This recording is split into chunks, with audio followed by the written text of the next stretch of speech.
Hi అండి. Chicken ఫ్రైకి preparation. ముందుగా ఒక బాండి పెట్టుకొని 3 టేబుల్ స్పూన్ ఆయిల్, ఆనియన్స్, పచ్చిమిరపకాయలు, లైట్గా కొత్తిమీర వేసుకున్నాను. దోరగా రెడ్ కలర్ వచ్చే వరకు వేపుకోవాలండి. 1 టేబుల్ స్పూన్ అల్లం వెల్లుల్లి పేస్ట్, 1 స్పూన్ పసుపు వేసుకొని కొద్దిసేపు వేగనివ్వాలండి. ముందుగా నిమ్మరసం, సాల్ట్ వేసుకొని కడుక్కున్న చికెన్ని వేసుకోవాలండి.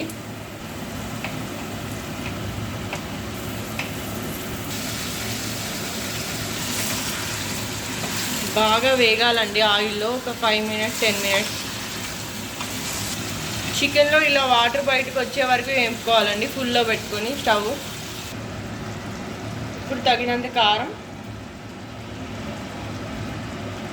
తగినంత సాల్ట్,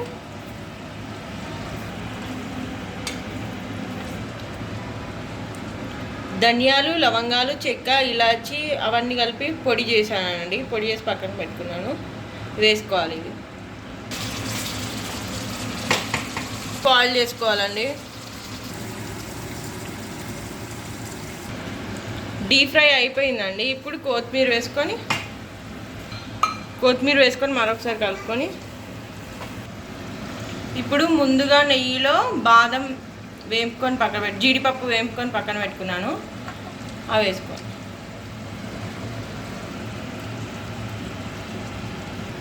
వేడి వేడి chicken fry ready. Please like, share, subscribe my channel. Bye.